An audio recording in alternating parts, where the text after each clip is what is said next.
Hey everybody, my name is Dr. Scott Giacomucci.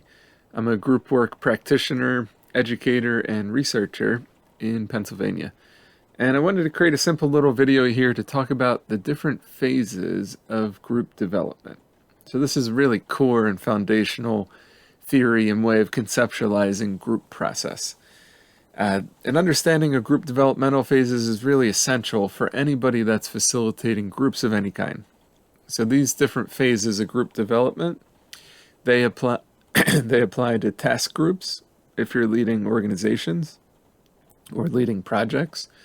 These phases of group development, they apply to counseling groups or psychotherapy groups, and they really apply to any kind of group counseling, community groups, wherever you have a group of people that come together for an extended period of time. You could think of these group developmental phases as a way of guiding your work with that group.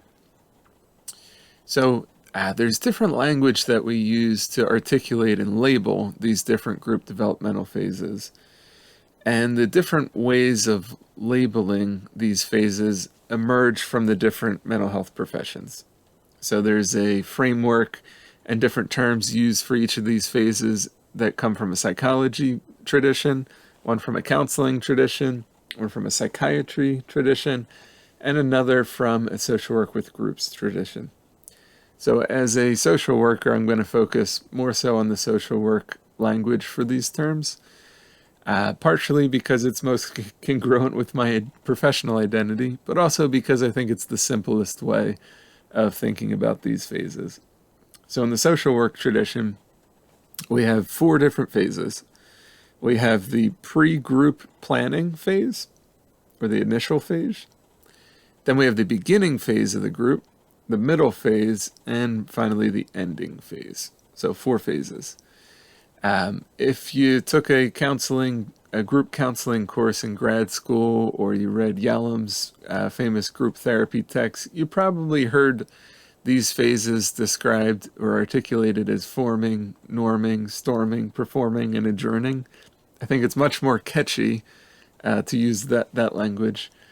But I think many students and practitioners get confused when our language is not consistent and simple. So I'm going to choose to focus on the social work language for discussing these group developmental phases. So in that first phase, we have the pre-group planning phase, the forming phase. So this is where the group worker is starting to plant the seeds for themselves, for their agency, for the community about starting a new group. This is where the group worker starts to identify what's the community need here. What kind of group do we need? How do we know that we need to have a group? That people are going to show up to a group? That the community actually wants a group? How do we advocate and start to get buy-in and support within the community or within the organization to start this new group? So we're really setting a foundation before the group even begins or before we start thinking about who's going to show up to the group. In this pre-group planning phase, we're starting to create a vision for the group, to develop a sense of purpose for this group. What's the primary purpose of the group going to be? What kind of group is it? Is it going to be a task group, a therapy group, a peer support group? What are going to be the norms and rules, the structure of this group? How about the logistics of the group? How often is the group going to meet? Is this group going to meet every week? Is it going to meet monthly? Is it going to meet for 60 minutes or for 2 hours? Is it going to be a 8-week long group? Is it going to be an ongoing group that just goes on and on? So we start to work through the logistics of the group. In this pre-group planning phase, we might be applying for funding in order to financially fund and support the group, or we're drafting and creating marketing and promotional material to get word out there about this group and what exactly it is. So once we've taken care of those foundational aspects of putting the group out into the world and clarifying for ourselves, for our agency, for the community, for prospective group members, what kind of group this is and what's the nature of the group, what's the purpose of the group, there's going to be people reaching out interested in the group. And so in this pre-group planning phase, this is where we start to do some assessment for potential group members. So we might have a phone call. with somebody interested in the group and explain further what the group's going to look like. We want to inquire and assess what this person is hoping to get out of the group. Is this person clinically appropriate for the group if it's a psychotherapy group? Is this person appropriate for this level of care? If it's an outpatient group and somebody's presenting with medical criteria suggesting that they should be an inpatient, then it's not going to be a good fit for that person. We need to make sure that the people who are accepted into the group and who become a part of the group, that it's going to meet their needs, whatever their needs are. So in this pre-group planning phase, we need to be assessing each individual that reaches out with interest in the group. So it really helps as we're creating the group to have a set but also flexible list of inclusionary and exclusionary criteria. Who is our ideal participant for this group? Is the group going to be limited to a specific age group, a specific population, a specific mental health disorder or problem or issue?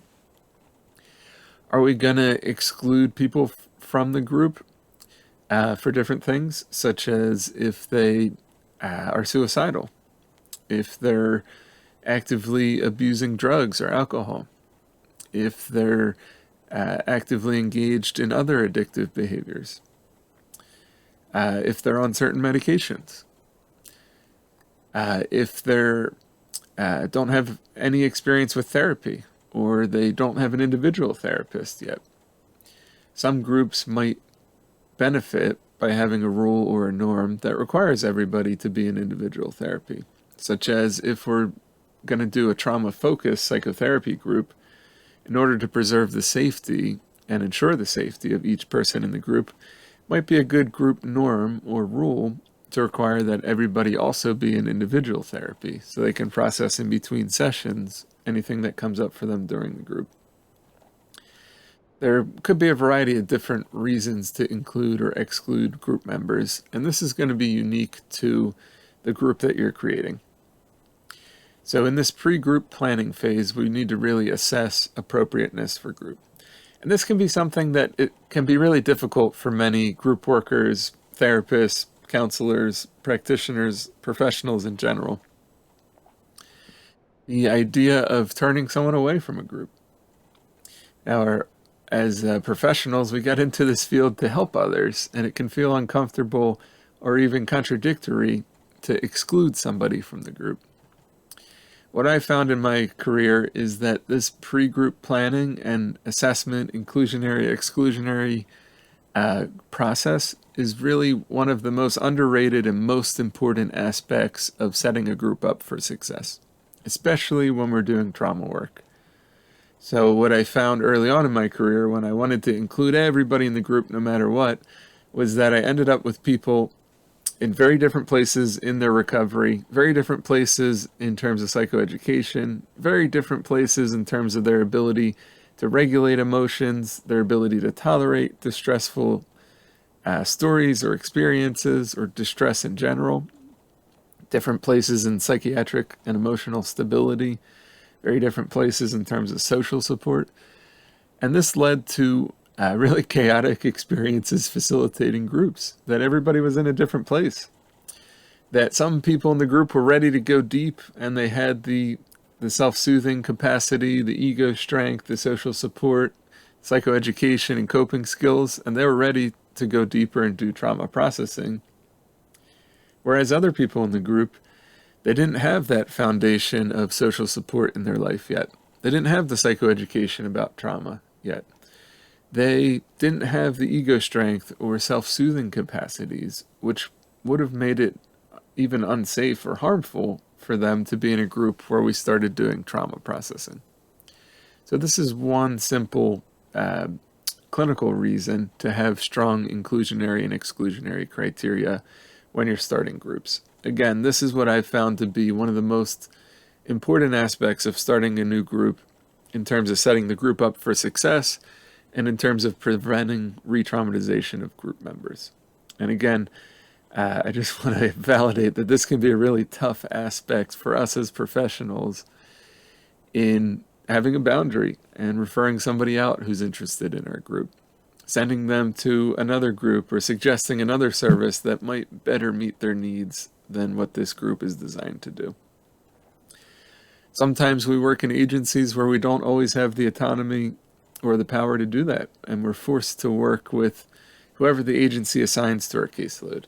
So there may be some limits to the choices that we can make, the autonomy that we have in this pre-group planning and assessment phase. So once we've conducted the assessments, we've decided who's going to be a part of the group, then we have our first couple group meetings. And this is when we move into the beginning phase of the group, or what's sometimes called the storming phase of the group. In our first couple sessions, this is where we're really contracting with the group. We're trying to set the stage for the primary, accomplishing the primary purpose, all of the tasks and goals of each individual group member, but also the group as a whole. So we're establishing group norms. We're talking about the group rules, the confidentiality and the limits to confidentiality. What's going to be the structure of the group?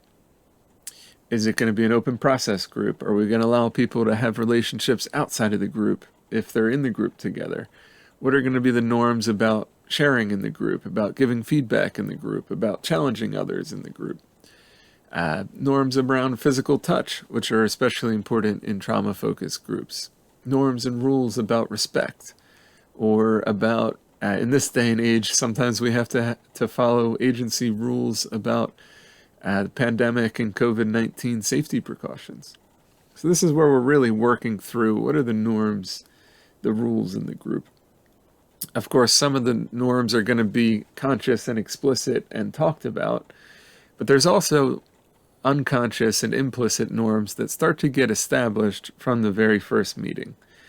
Things like, is it safe to talk about taboo topics in this group? Can we talk about race or gender or sexuality in this group? Is this a group where we can challenge the leader? Is this a group where we can safely challenge each other? So there's all sorts of different norms that start to get established intentionally and unintentionally in the first few sessions of a group. In the beginning phase here, we're also establishing norms about the logistics, about expectations for participation, expectations for being a member of the group. Are we going to require people to attend every single session? Is there a cancellation policy if you're not going to attend? What are the logistics and the expectations for participation? In this beginning phase, we're really articulating the group purpose and trying to get everyone's individual goals to align with the group purpose and the group goals as a whole. So this is where the importance of group cohesion and starting to work with the sociodynamics, the group connection, become important. So in the beginning phases of the group, we really want to initiate a connection between group members. We really want to start to solidify a group as a whole experience, a all in the same boat phenomenon. This is where we start to set the foundation for mutual aid, for peer support. We need to establish safety and trust between group members and between the group and ourselves as facilitators. One of my group work mentors, Larry Shulman, he always says that more is caught than taught. And so the way that we show up in the group as leaders or co-leaders is just as important as the rules and norms that we're articulating to the group. So we need to really role model and demonstrate all of the rules and norms and expectations ourselves that we expect group members to step into as well. So this beginning phase of the group is where the group culture really starts to become established. So the next phase is where we move into the middle phase of a group. So this is sometimes called the norming or performing stages of the group. This is where we start to really do the work that the group came here to do. So the middle phase is where we're really making movement and progress towards the group and individual goals and tasks. This is where we kind of get into the most difficult and most meaningful aspects of the group, in most cases at least. So in this middle phase of the group development is where we start to run into barriers to the individual goals and the group goals. This is where we start to work through conflict.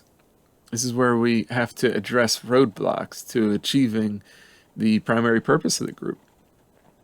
And so this middle phase is often the most exciting, but also the most difficult part of group development. In this middle phase of the group development, this is where we really start to see the power and importance of mutual aid. That if we've effectively established group cohesion and safety and trust in that beginning phase of the group, now we start to see the payoff of it. The group members show up and support each other. That people really feel a sense of co-responsibility for the group. That the group begins to enforce the group rules and norms and maintain the safety of the group on their own. That the group leader is no longer the only person enforcing the rules and norms, but that the group members have really begun to feel co-responsible and have really begun co-creating the group. So this middle phase is really like the primary kind of meat and potatoes of the group. This is where we're taking action, we're working through difficult things, and we're really taking big strides towards the primary purpose of the group. The final phase of the group is the ending phase. And so this is where we start to cool down. So we warm up in the beginning phase, we reach our climax in that middle phase, and then we start to cool down in the ending phase. This ending phase is where we celebrate the progress that we've made. We acknowledge and identify all of the growth that each individual group member has demonstrated, and also what the group as a whole has done together. We celebrate how the group as a whole has accomplished goals that each individual wouldn't have been able to accomplish on their own. We identify future areas of growth, that as the group starts to end and move towards termination, that there's going to be more work to do, and how are we going to integrate what we've learned and experienced together beyond the group? When we leave the group, how are we going to remember and make sense of the experience we've had? How are we going to honor the group and its impact on us by integrating our learning and our change into our daily life going forward? So this ending phase of the group, we focus on moving forward from here, honoring the relationships within the group, saying goodbye and having closure. For many people, this can bring up difficult feelings related to grief, related to loss, related to uncertainty. And so all of those feelings need to be addressed and attended to. So oftentimes as the facilitator, we have to help the group work through feelings and the logistics of termination. In this ending phase of the group, we also want to elicit feedback from group members. So this might be done verbally, asking the group at the end, how was this for you? How could this group be better? As a facilitator, what are the things that were really effective and helpful that I did, and what are the ways that you feel like I could be better? Or we might do this through a more formalized process with our agency, asking for satisfaction surveys, or using more formal evaluations to more objectively measure changes in the group process. So this ending phase is where the group moves to an end, just like the name suggests. So we have the pre-group planning phase, then the beginning phase, the middle phase, and the ending phase. And so, for example, if we're starting a 12-week group, close-ended group, before the group begins, we're in that pre-group planning phase where we're establishing the need for the group, we're working through the logistics of the group, putting out the marketing, and starting to assess people who are interested in the group. After the first, once the group begins, whatever date the group begins, we've moved into the beginning phase of the group. And one of the ways I like to think about this for a kind of time-limited group, like a 12-week group, is generally speaking, we might structure the group so that the first third of the group, which in this case 12-week group, first third of the group would be the first 4 sessions, would be focused on the tasks of the beginning phase of the group. Establishing group cohesion, establishing safety and trust, promoting one-to-one connections within the group, establishing a group as a whole experience, contracting with the group, norms and rules, purpose. We might focus the first 4 sessions, the first 1/3 of the group, on the beginning phase. Then we might chunk the next 1/3 of the group, which would be the next 4 sessions, on thinking about it as the middle phase of the group. This is where we really get into the purpose of the group. We work through difficulties and conflict and barriers to achieving the goals of the group. And we might conceptualize the last third of that group, the last 4 sessions of a 12-week series, as being focused to and attending to the needs, the tasks, the goals in the ending phase of the group, where we start to talk about termination. We start to celebrate the growth and the relationships that have been experienced throughout this series. So this can be a really helpful way of conceptualizing the different phases of group development. And interestingly, the beginning, middle, end phase of group development, they also fit with the 3-phase clinical map for working through trauma safely. And in that clinical map, which I'll talk about in a different video, but simply put, we have the first phase of the clinical map, which is about safety, about strengths-based work, about establishing a therapeutic relationship, group cohesion. And the second phase is about trauma processing. This is a clinical map for trauma work. So the second phase is where we start to work through the trauma, address defense mechanisms, difficult emotions, grief, loss. And that third phase in the clinical map is focused on integration, on post-traumatic growth, on transformation, and moving forward into the future. So you can see how these 3 phases of a clinical map for trauma also align nicely with the beginning, middle, and end phases of group development. And so you could think about it in both ways, that they really overlap on top of each other. You could also think about these phases of group development in the sense of a single session, rather than only in the sense of the longer-term development of a group. So we could even chunk the 3 different, we'll say, phases of an individual session, of a group session, down into 3 different parts, the beginning, middle, and end. And that similar goals and tasks must be addressed in the beginning, middle, and end of a session that we're addressing in the beginning, middle, and end of the longer-term group development. So in that beginning part of a session, we're contracting with the group about what the purpose of this specific session is about, the norms and rules, logistics, purpose of the session. We're reorienting ourselves to the connections and group cohesion, the safety and trust, mutual aid within that group.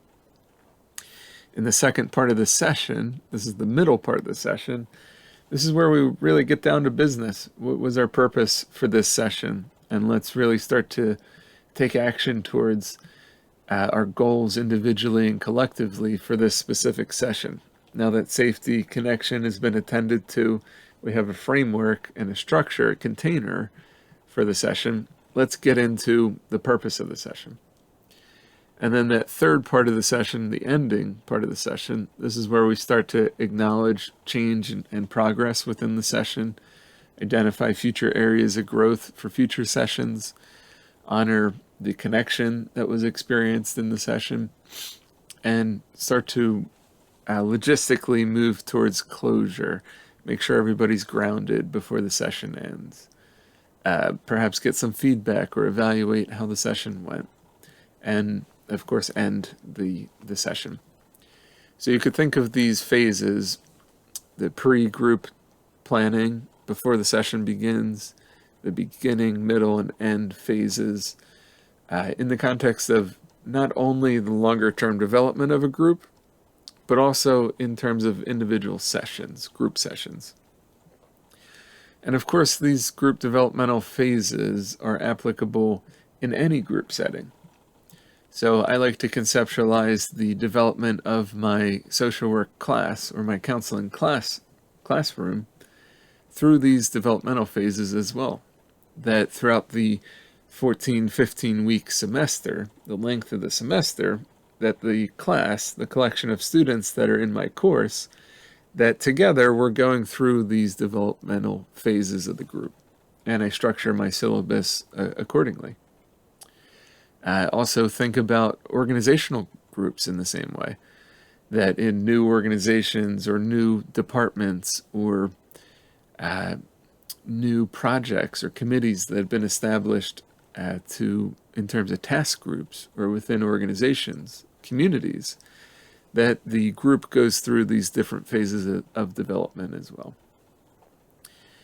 Now, these group developmental phases get a little bit more complicated when we start to think about how they apply to ongoing groups that have a revolving door of people beginning and ending the group. For example, in an inpatient setting, we might have clients who are only in the group for 2 weeks at a time. And every week there might be 2, 3, even 5 or 6 new group members joining the group, and the same number of people discharging from the hospital, from the inpatient community, and terminating with the group. And so this really complicates the way that we think about these group developmental phases. I think they're still valid, and we could think about each individual in the group being at a different phase or experiencing the group process at a different phase of development depending on how long they've been in the group. For example, in my inpatient psychodrama group, which is a trauma-focused group in inpatient substance use treatment, every week I have somewhere between 5 and 8 new group members join the group.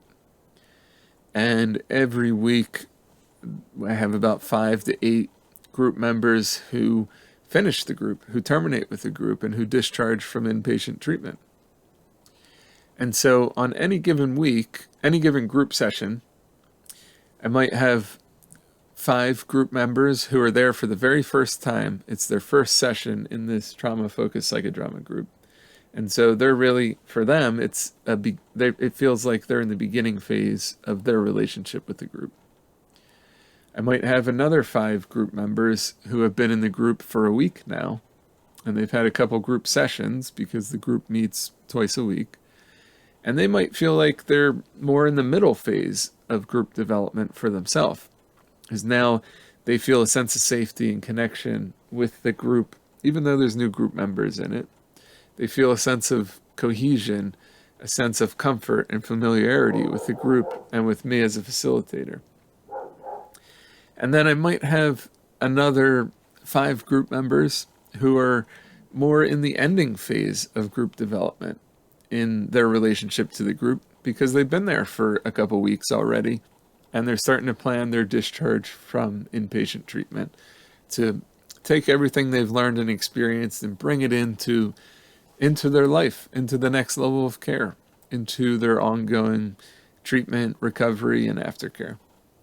So another way of thinking about this, especially in groups in inpatient settings or groups where people are kind of in and out more frequently, is that each individual in the group is or could be in a different phase of group development in terms of their relationship to the group, in terms of their progress towards the completion of their individual goals and the group's goals, their sense of connection, cohesion, and safety in the group, and their sense of warming up to ending with the group. So there's lots of different ways that these phases of group development can inform us as practitioners, as educators, and as organizational leaders.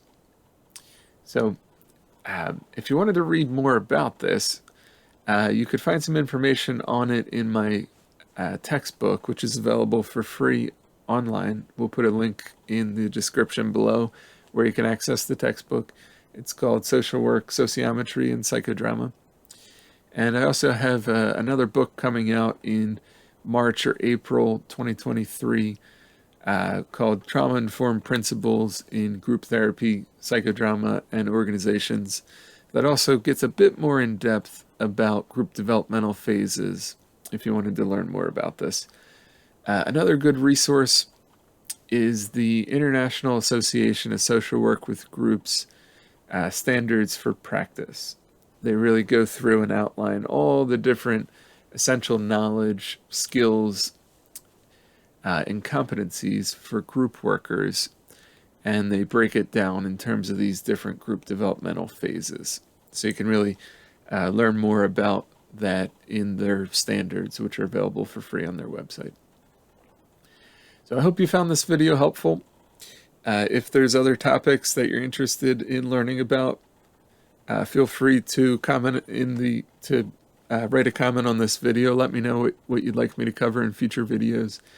And consider checking out some of the other videos that I've created on this channel here. It would really help if you considered liking this video, commenting on it, what was helpful, what do you think I missed or forgot to include, what would you like in future videos, and if you want to stay updated about when future videos are released, you could hit the subscribe button to the channel.